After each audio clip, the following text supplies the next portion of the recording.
Welcome to Storybean, where every story begins with real story. कभी सोचा है कि किसी शांत, बिल्कुल मामूली से दिखने वाले गांव के पीछे कितना गहरा, कितना पुराना राज छिपा हो सकता है? चलिए आज बात करते हैं भैरवपुर की।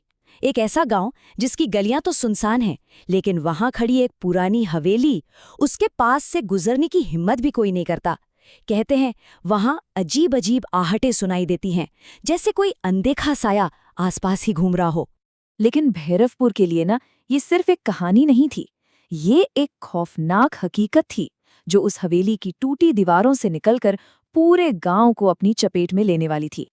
तो ये पूरी कहानी एक मजाक से शुरू होती है, एक ऐसी चुनौती से जो अनजाने में ही सदियों पुराने एक ऐसे डर को जगा देती है जिसे शायद भुला देना ही बेहतर था। रीना, जो इन सब बातों को अंधविश्वास मानती थी, दोस्तों के उकसाने पर हंसते हुए चुनौती मान लेती है। उसे क्या पता था कि उसका ये मजाक जल्द ही एक ऐसे खौफनाक सच में बदल जाएगा जो उसकी जिंदगी को हमेशा के लिए बदल कर रख देगा। तो दोस्तों की इस चुनौती के बाद रीना टॉर्च लेकर उस अंधेरी हवेली में घुल जाती है।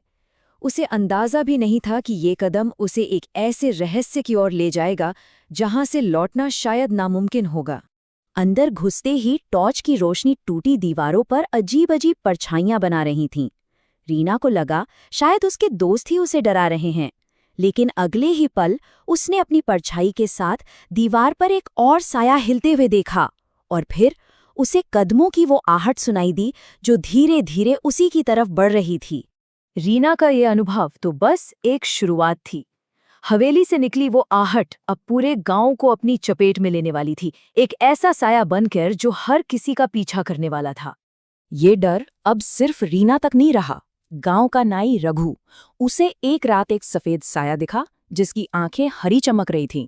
स्कूल के टीचर अनिरुद्ध, उन्हें अपने पीछे भारी कदमों की आवाज सुनाई दी। और तो और बस ड्राइवर अमर ने अपनी खाली बस में एक धुंधली परछाई देखी। सबका तजुर्बा अलग अलग था, लेकिन उन सबको जोड़ने वाली एक ही कड़ी थी, वो आहट। जब गांव में दहशत का माहौल बहुत बढ़ गया तो मामले की जांच के लिए डीसीपी अरविंद को भेजा गया। अब अरविंद एक ऐसा अफसर था जो भूत प्रेत की कहानियों को सिर्फ अंधविश्वास मानता था। अरविंद ने गांव वालों की बातों को हंसी में टाल दिया और फैसला किया कि वो खुद उस हवेली में जाकर इस अंधविश्वास का पर्दाफाश करेगा। लेकिन हवेली के अंदर जाते ही अरविंद का सारा आत्मविश्वास चकनाचूर हो गया। उसे भी सीढ़ियों पर वही भारी कदमों की आहट सुनाई दी, और फिर उसे अपने कंधे पर एक अनजाने हाथ का एहसास हुआ। जब वो घबराकर पलटा तो वहां कोई नहीं था। अब ये बात साफ हो चुकी थी कि गांव का दुश्मन कोई भूत या प्रेत नहीं, बल्कि खुद वो आहट थी। एक ऐसी आवाज जो हर किसी का पीछा कर रही थी, हर किसी को डरा रही थी। लेकिन अब डरने का नहीं, लड़ने का समय था। गांव के कुछ लोगों ने फैसला किया कि वे अब और नहीं डरेंगे, बल्कि इस आतंक की जड़ तक पहुंचकर ही रहेंगे। तो अब रीना का डर धीरे धीरे हिम्मत में बदल चुका था। उसने टीचर अनिरुद्ध और डीसीपी अरविंद के साथ मिलकर इस रहस्य को सुलझाने का फैसला किया।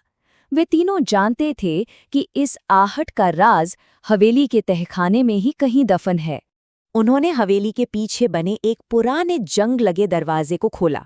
एक चरमराती हुई आवाज के साथ दरवाजा खुला और वो अंधेरे में उतर गए।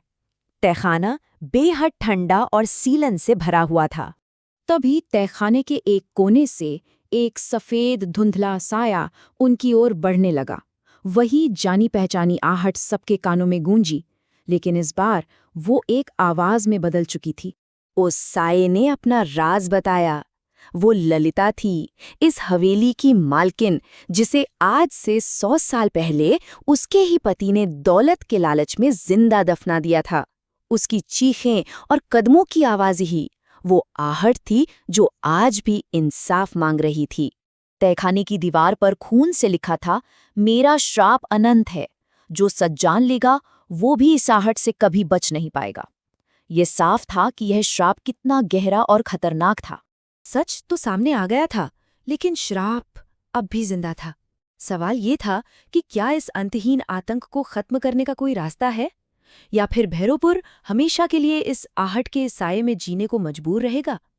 एक हताश कोशिश में डीसीपी अरविंद ने एक सुझाव दिया, अगर हम इस हवेली को जला दें तो शायद ललिता के अवशेष भी नष्ट हो जाएंगे और उसे मुक्ति मिल जाएगी। हो सकता है यही इस श्राप को खत्म करने का एकमात्र तरीका हो।